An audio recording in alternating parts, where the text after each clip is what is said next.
Welcome to Spectrum Sundays. I am Francesca D'Alessandro, a current master's student at University of Buffalo studying speech-language pathology. Additionally, I am your Miss Thousand Islands of New York State, serving my community through AAA Appreciation and Awareness for Autism.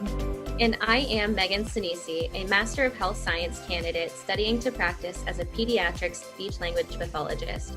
I am also Miss Central Pennsylvania and the founder of a nonprofit organization for autism titled From a New Perspective. Everyone deserves to feel accepted and included in every space they walk in. Our series aims to inspire you to advocate for yourself and on behalf of your loved ones. And we are so grateful that you're here with us today. This week, we are excited to welcome back a fellow autism advocate and speech-language pathology graduate student, Basmah Alshatti.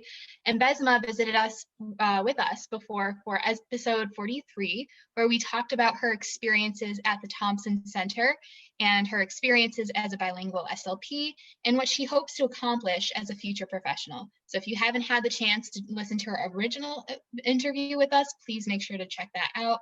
And thank you once again for being with us today. Oh, thank you so much for having me. Of course. So we love to take some time in the second interview to get to know our guests a little bit more personally, and we want to know what you enjoy doing in your free time. Do you have any hobbies or just fun activities you like to do? In my free time, that's such a rare term that I hear in my life. I like to keep myself very occupied, and I like to fill every free time I have. But when I do have free time, I feel like it's very different when I'm here in the US and when I'm back home.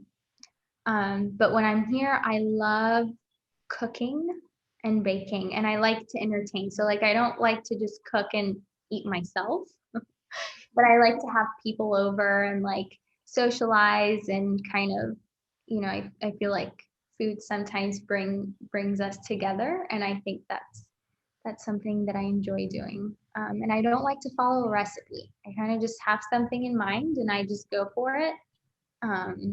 Yeah. But back home, I love spending time with my family. I mean, anything and everything that I can do with my family in my free time is fun for me. So I enjoy doing that. Yeah, it's pretty laid back and nothing too exciting, but when I do have actual free time, a very long break, for example, I travel. I love to travel. So, yeah.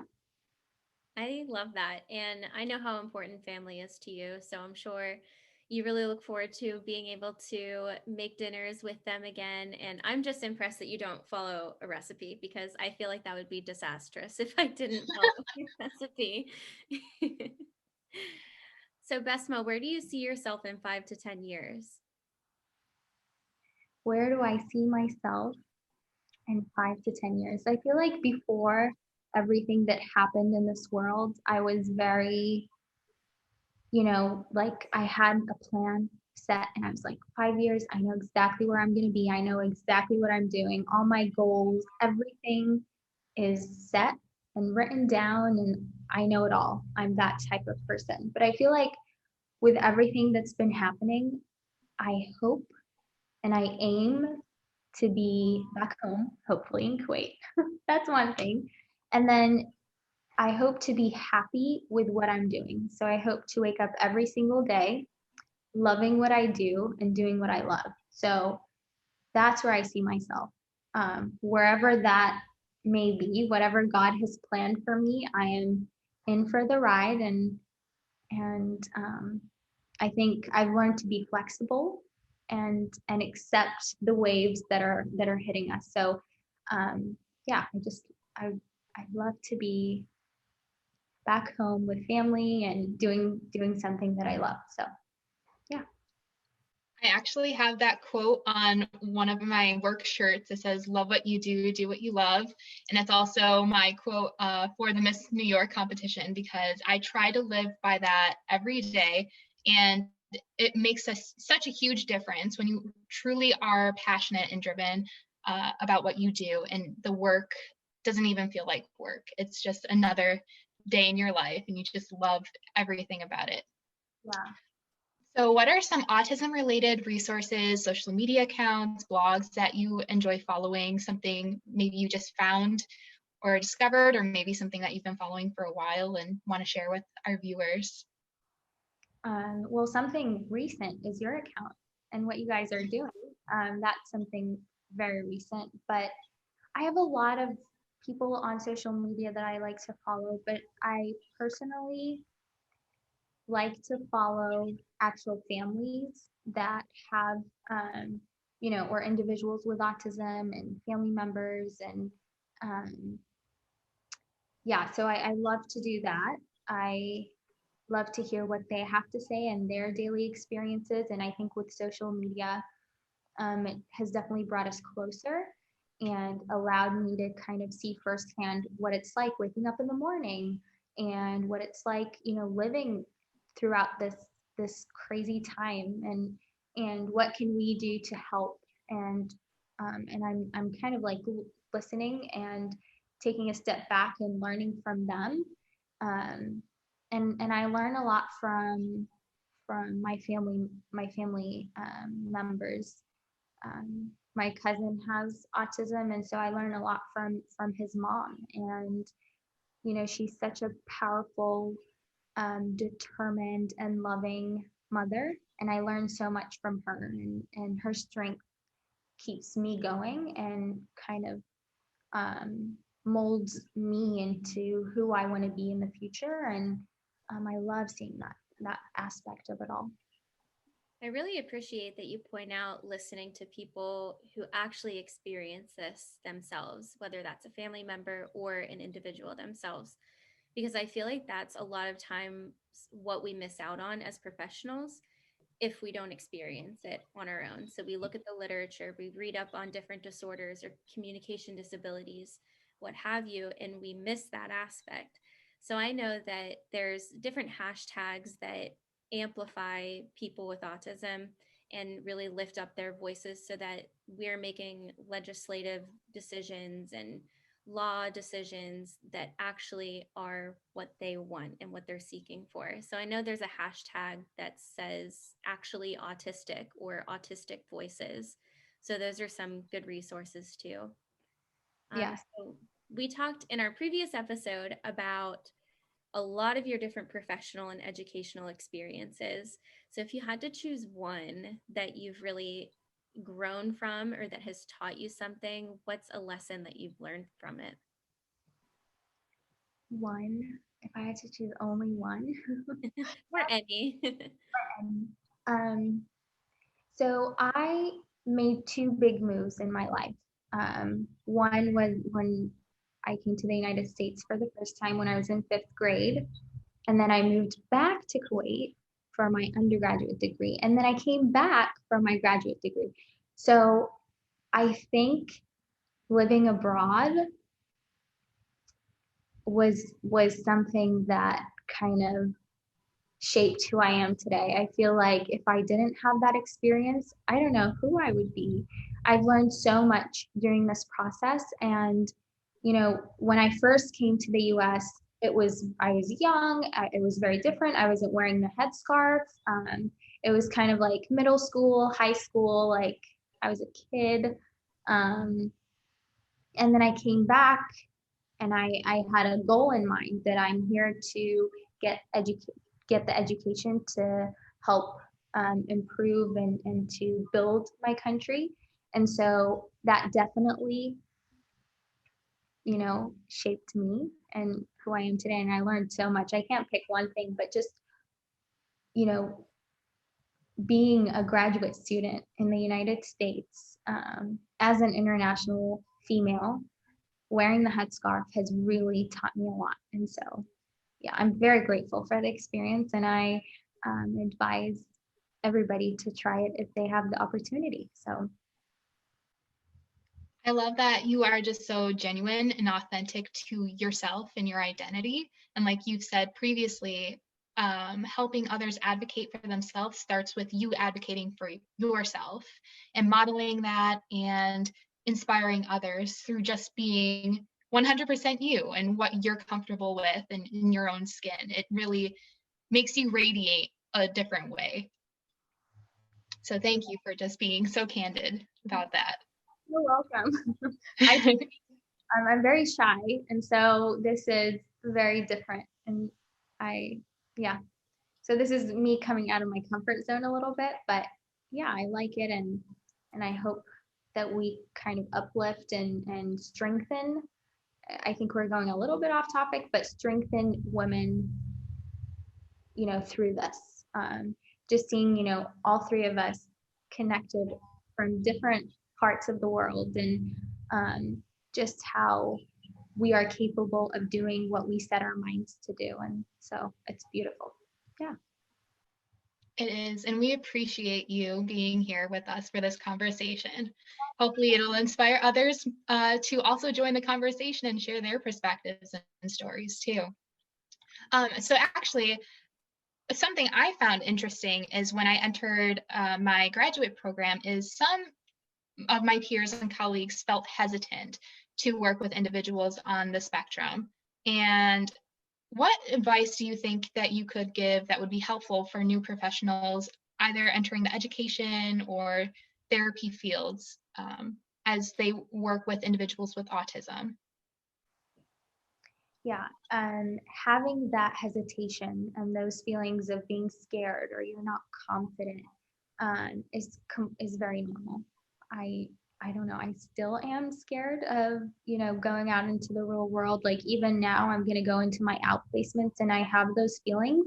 And I think one of the major advice that I've received was accepting and acknowledging that you are hesitant and you're not confident and you're scared, and allowing those feelings to kind of show and accept those feelings. And then that will help in return move you up that ladder of, oh, I'm going to fix that. I'm going to build my confidence through research and educating myself and kind of going through the process and allowing yourself to, it's okay to mess up. It's okay. We've all been there. We've all done it. We've all had our fair shares of, not so great therapy sessions, but you learn to kind of be flexible and change your what you're doing. And I think the first thing that you have to do is accept and acknowledge those feelings and not to hide them, because it's not shameful to feel that way. And then kind of speaking up to your peers, your faculty members to help you kind of overcome that.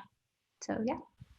Yeah, perhaps something that makes it kind of intimidating to work with individuals on the spectrum is that it is a spectrum and you're just not sure what you're going to walk into. So if it's on the more severe end of the spectrum, you don't know if there's going to be self-injurious behavior. But I think what's most important is going in, like you said, acknowledging those feelings and knowing where you come from as a therapist or someone that's looking to help and looking to find what the barrier is, what is keeping them from feeling comfortable, feeling like their environment is comforting and welcoming to them. So thank you for sharing that. I think acknowledging those feelings head on is a great way, but kind of going on that theme of being scared and intimidated in situations. You mentioned before about how you spoke up pretty vocally about wanting to use your native language, use your bilingual skill set to enhance your sessions. So for a lot of people who are looking to advocate for themselves, that could be a really scary thing to speak up when you're just not sure how it's going to be received on the other end. So what's some advice that you might give for either an individual with autism needing to speak up for themselves in an environment that they might not feel comfortable, or B, just any professional needing to speak up for themselves? Yeah, that's a tricky question to answer, but I feel like it depends on the individual's personality. And I think sometimes you really have to lean on other people to help support you during this process. And so a lot of times, if you're passionate about something and you want to be vocal about something that will help you, you know what you want to say, you know what you need, and you know what your wants are. It's just kind of verbalizing it and allowing yourself to share it with somebody that has the power to change something. And so a lot of times going into it with support is important, and reaching out to somebody that you feel comfortable speaking with prior to you know, going through that process is very important. So I always pray about it first, and then ask my mom about it, and then, you know, take action. So I think leaning on people for support is important, and don't fear what is unexpected. So expect the unexpected, and don't fear what you don't know is going to happen. So a lot of times, like, our mind goes through this process of, oh, this is going to happen, or I'm going to get a no, or I'm going to get yelled at, or this is going to happen, or I'm going to get rejected. And it's kind of like, you know what, whatever happens, happens. And the least that I can get is a no. And I'm like, okay, I got a no. We'll try again later. That's kind of the mindset you have to reach. And it's not easy, but with support, it's achievable. Yeah, absolutely. And on that topic, I think sometimes when we have those rejections or where one door closes, there's always going to be another door open for us, and it'll just lead us that much closer to where we're really supposed to be, either in our own personal journey or to touch other people's journeys. And I love that you touched on about having that support system, because this year we've had some major curveballs in every aspect of our lives. And I was wondering, especially for the autism community, it can be really challenging for them to navigate all of these new changes. But for you on a personal level, how did you manage some of those curveballs, and who are some of the people that you had to lean on for support? Yes, I think we've all been through some crazy times. I mean, looking back at this year and everything that we as a whole world went through together is just so amazing. And then we tend to focus on the negative a lot and kind of leave the positive. And so I think something that has definitely helped me is kind of, you know, this has definitely brought us closer as a community. Like, the whole world is going through the same thing, are going through similar situations, and so we can connect on that level. And I think I took it one day at a time. I feel like I remember, I don't know, Megan, if you remember this, but we were going through the evacuation process. So when this all first happened, I was in the United States, and I was like, I need to go home. Like, my country wanted to evacuate us, and we were waiting on planes, and I was like, when am I going to see my family? Like, it was a tough time. And so for me to I had to kind of snap out of it, and I had to tell myself, you're either going to dwell on what's not happening, or you're going to take it day by day and leave the rest to God. So I always say this: you do what you can, and you leave the rest to God, because He has a plan. Everything's already planned. And so why do I kind of focus on the negative aspect of it all when, you know, we went into lockdown? Like, people that we're living with, we built that relationship with, we were seeing each other 24/7. Yeah, so I think that's one thing that I learned, is to kind of just go with the flow and take it day by day. And I think I leaned on, God and my religion, and people who are going through the same thing as me, but then also getting that strength through my family, my parents back home waiting for me. And I'm like, no, I need to be strong. I need to show them that things are okay, and I'm strong, and we can get through this. So I think that's something that I learned through this time. Right. I feel like it's so easy to say, oh, look at the glass half full, look at the silver lining. But it does get kind of hard whenever we're all going through this together.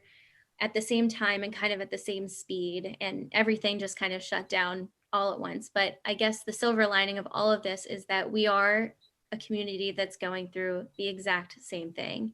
So, our own internal struggles that we have might be different from one another, but we can at least come together as a community and try to make the best out of a very negative situation and at least have a positive mindset. So I love that you shared about that. Yeah. So I was wondering, we talked a lot about how to practice acceptance, and that's one of those things that it's like, oh, easier said than done. But what does it actually look like to you? What's one piece of advice that you can give our viewers, something that they can tangibly do to practice acceptance? Something that they can tangibly do. I think a lot of times, and I've said this in our previous talk, is that we see a lot of things through a lens, and our lens is the media. And so for that picture to reach an individual, it's gone through a bunch of different processes. It's gone through a lot of filters. And sometimes what you see in the media is not exactly the truth. And it's the reality, it's the hurtful and truthful reality of it all. And I think one way that we can practice acceptance is, one, start within yourself. And how can you do that is to allow yourself to experience different situations, different cultures, different traditions, different religions by yourself without any influence. So allow that process to happen. So for example, like meeting someone on the street, you can learn so much from. I mean, I'm in San Diego right now, and there's a lot of diversity here. And just like sitting with somebody and talking to them opens my mind to so many different things, because I learned one thing and then this individual just changed my whole perspective, because I allowed myself to listen, to learn, and to be quiet. So I'm quiet, I'm listening to what they have to say, and I'm experiencing this experience myself. And I'm not allowing any outside influence to steer my judgment or to kind of shape my thinking. It's kind of like, what's out there, I'm gonna be open to learning about and to experience and to better myself. And I think that's one thing that's definitely helped me through this process. Yeah, that brings a whole meaning to walking in someone else's shoes. Exactly. Yeah. Yeah. I think having that level of sympathy and empathy is so important when striving for acceptance. And I think you gave a really great description of that and how our viewers can do that in their everyday lives. But during this really uncertain time, we try to focus on some of the positive things that are happening in our lives and some things to remain hopeful for in the future. What is one thing that you're looking forward to or that you're thankful for? I'm thankful for living another day. That's one thing. And I'm looking forward to what life has planned for me. I feel like I'm a planner, and I like to plan things. And I was that type of person that writes everything down and, just that whole shebang. And then I switched to like an iPad, and now I have more things that I can, do with it. And I feel like I've learned that sometimes your plan doesn't go the way you want it to. And it's okay. It's okay to not finish things the way that you planned it to happen. So for example, we don't know if we're walking for graduation or not. We don't know if that's going to happen. We don't know what life has in store for us. And so I think I'm looking forward to just finishing a lot of the things that I started, and ending a chapter and starting a new one, hopefully. And so that's what I'm super excited about. Yeah, I like to say that when we make a plan, God laughs, because typically our plans are not always perfectly in line with what he has planned for us. But the beautiful thing about it is that we can't really picture what's best for us. You know, there's something out there, there's something in this universe that is perfectly aligning us for exactly what we're meant to be and what we're meant to do. So going back to that glass half full, silver lining mindset, you know, who knows what's going to come out of this pandemic?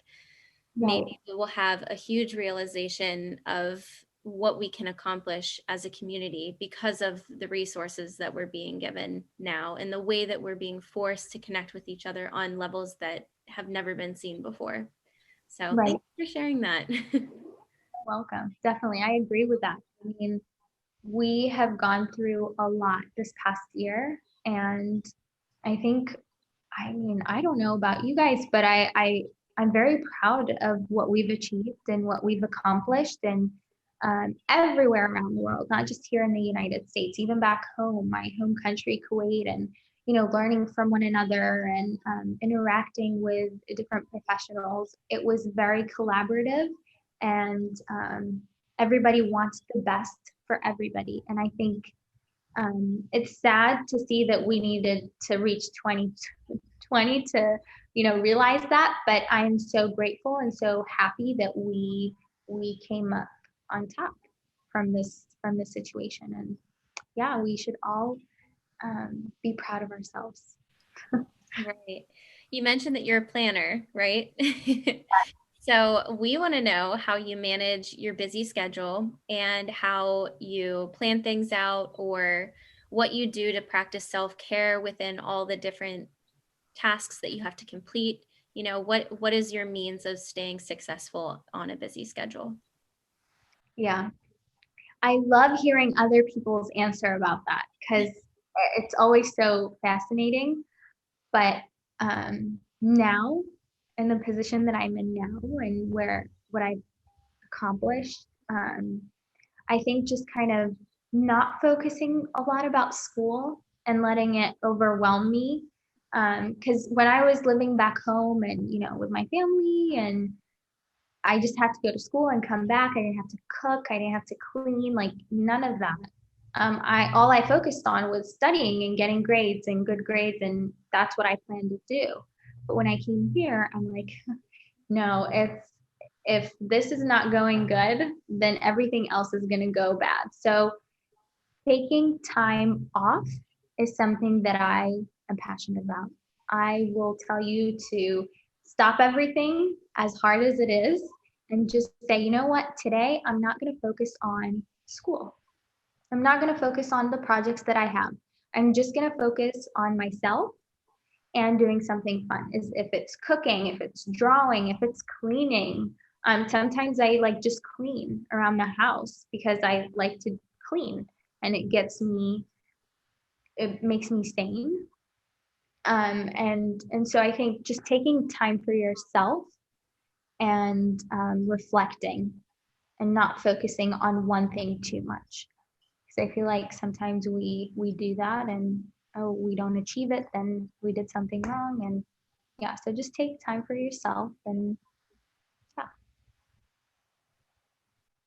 Yeah, I was going to say, I think something I've learned personally from all of the world events is reflecting and taking another look at what it means to be productive in my everyday life, in different aspects of my life, and reprioritizing what is the most important. And you're absolutely right. If you yourself are not at a place of stability and feeling right, everything else you do just doesn't seem to fit in the way you want it to, and things don't go as smoothly. And I think that is something I'm still learning. It's hard as a student, especially when a lot of things sometimes just get thrown on your plate. But that's why we love to talk to other fellow students to see how they manage their schedule, how they stay successful and practice that self-care, which is so, so important. We're still learning more about. Taking time for yourself is something, you know, just going to get your nails done, or like going to a spa, getting your hair done. Like that's just an hour a day is something that will get you a long way. So Right. And personally, I don't know that anyone preached to me about self-care and about taking time off until it feels like the past year or so. So I feel like that's definitely a reason why we're still trying to figure it out, and why we have this mindset of, to be productive, we have to fill our plates and, Mhm. be working 24/7. If you don't have a vision in mind, then what are you doing? But it is so important to take time for yourself. And I'm glad that we're all on the same page about implementing that in our own schedules. That's refreshing to hear. Mhm. Well, thank you so much again for being with us. And thank you everyone for tuning in to this week's episode. Please make sure to follow us on Instagram, Facebook, YouTube, and anywhere else you listen to our podcast. We will see you next week on Spectrum Sundays. Thank you for listening to Spectrum Sundays. We are your hosts, Miss Thousand Islands, Francesca D'Alessandro, and Miss Central Pennsylvania, Megan Sinisi. Please make sure to subscribe to our series and follow us on social media to stay connected with autism professionals and self-advocates. And remember, true impact is accomplished through active listening and exploring the world through a variety of perspectives. Join us next week on Spectrum Sundays to help cultivate a community of inclusion, appreciation, and acceptance around autism.